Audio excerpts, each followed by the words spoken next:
ये पत्थर लेकर आप हम्पी के लिए रवाना हो जाइए, जल्दी। चलो निकलते हैं।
देखो सब लोग,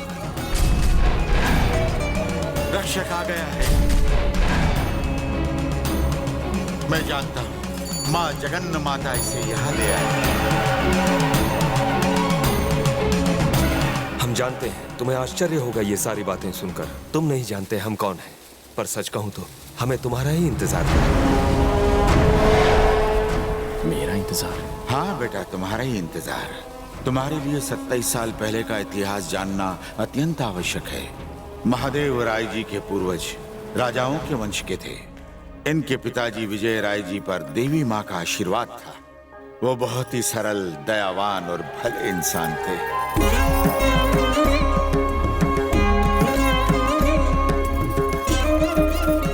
दीवान जी, गांव वालों के लिए भोजन की व्यवस्था की जाए। जी महाराज।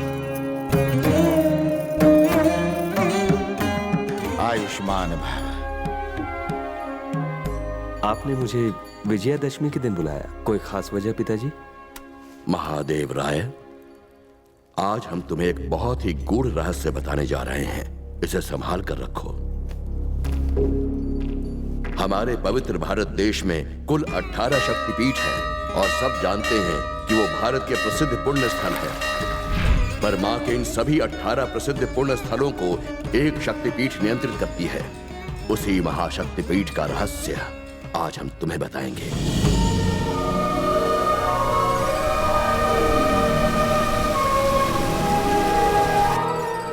आज हमारा भारत देश अगर महाशक्ति बनने की ओर बढ़ रहा है तो सिर्फ इन्हीं मंदिरों की वजह से। हमारे देश का विनाश निश्चित है यदि उस मंदिर को क्षति पहुंची। किसी और देश का बादशाह हमारे इस रहस्य के बारे में जान गया है, इसलिए वो हमारे महान भारत देश पर आक्रमण कर रहा है। इस रहस्यमय मंदिर को खोजने के लिए उसने कई मंदिर उजाड़ दिए हैं, पर मां के आशीर्वाद, वंशजों की पूजा अर्चना और रक्षक के कारण वो सफल नहीं हो पाया। महादेव राय जी, 27 साल में एक बार महाशुक्र ग्रहण आता है। इस ग्रहण के पूरा होने के बाद ही मंदिर में प्रवेश करके मां की पूजा पाठ की जा सकती है। इस ज्वालामुखी पत्थर के बिना कोई भी मंदिर में प्रवेश नहीं कर सकता।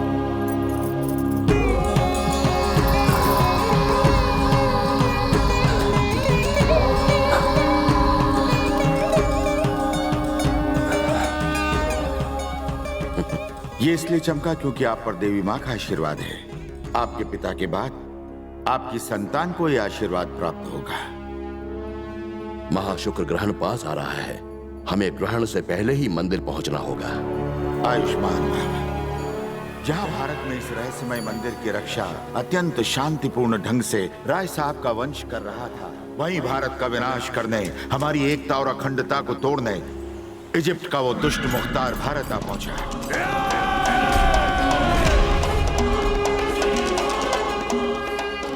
लालची दीवान जग्गू वर्मा ने हमारे देश की गुप्त जानकारियां मिस्रवासी को बेच दी। मिल गया, हमको मिल गया। जिस राज से आज तक दुनिया अनजान थी, मुझे वो मिल गया। अब इसकी मदद से उस भारत देश पर मेरी हुकूमत होगी। उस रुद्र त्रिशूल को ढूंढने के बाद उस महाशक्तिमान मंदिर को तबाह कर दूंगा। मुख्तार, भारत पर हुकूमत इतनी आसान नहीं है। भाईजान, आप मेरे शौहर की ताकत को कम मत समझो, ये किसी से कम नहीं। ऐसी बात नहीं है बहना, पर उस रहस्यमय मंदिर की रक्षा महादेवी शक्तियां कर रही हैं। कौन रक्षा करता है? उनका भगवान? नहीं, भगवान की रक्षा करने वाला रक्षक। इनका वंश इस मंदिर की सदियों से रक्षा करता आ रहा है। उस रक्षक का नाम है रुद्रा, रुद्रा, महारुद्रा।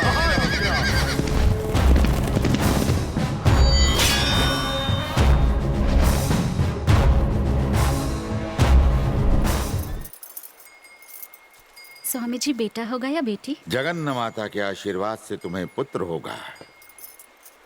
भय भी उससे भयभीत हो जाए, किसी से ना डरने वाला शूरवीर हो, मंदिर की रक्षा करने के लिए वो प्राण त्यागने से भी कभी पीछे ना हटे।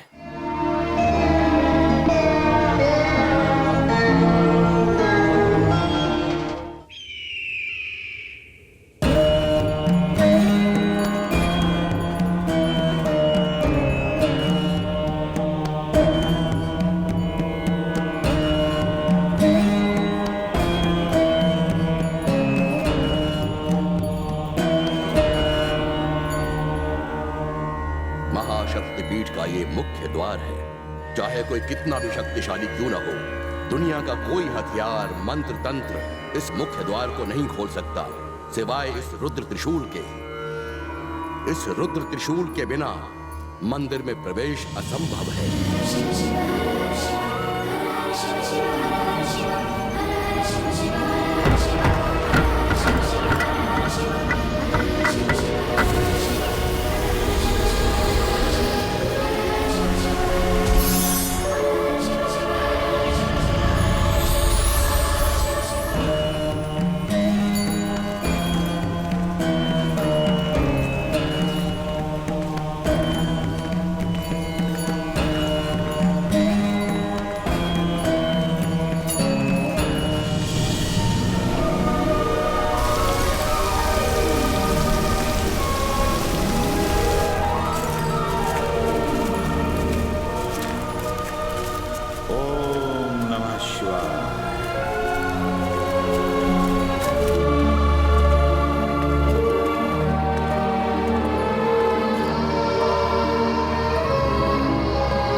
महाशक्ति माता नमो नमः।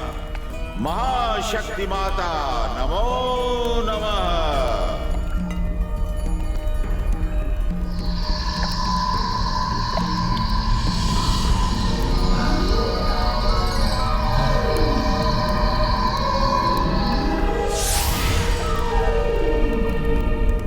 महादेव राय, परम शिव की जटा से बहने वाली पवित्र गंगा के जल में मंदिर के रक्षक को स्नान करके अपने आप को पवित्र करना होगा।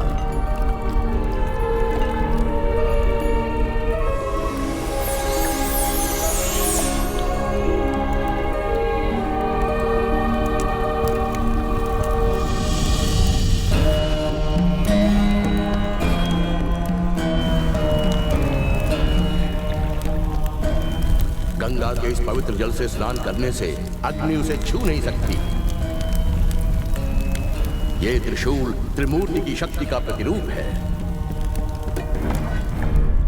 सकल लोक के समस्त क्रियाकलाप महाशक्ति के कारण ही होते हैं। ऐसे कितने ही दुष्ट पाखंडियों ने त्रिशूल ले जाने की कोशिश की, पर उन सबका सर्वनाश हो गया।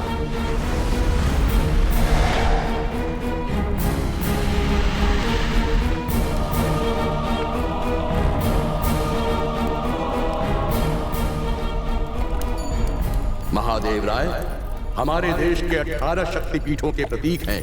यहाँ के ये 18 स्तंभ दक्ष पुत्री सर्वेश्वर शिव की पत्नी सती के शरीर के 18 टुकड़े जिन जिन प्रदेशों में गिरे, वहां देवी मां के 18 शक्तिपीठ स्थापित हो गए और पवित्र पुण्य तीर्थ बन गए। गौर से इन स्तंभों को देखो, ये 18 अलग अलग स्तंभ हैं। स्तंभ की मूर्तियां देवी माँ के भिन्न रूप दर्शाते हैं। जब रक्षक त्रिशूल से इन स्तंभों को छूता है, तब ग्रहण काल में पूजा आरंभ की जाती है और महाशक्तिशाली देवी माँ की मूर्ति प्रकाशमयी हो जाती है। 18 शक्तिपीठों की महिमा बढ़ जाती है।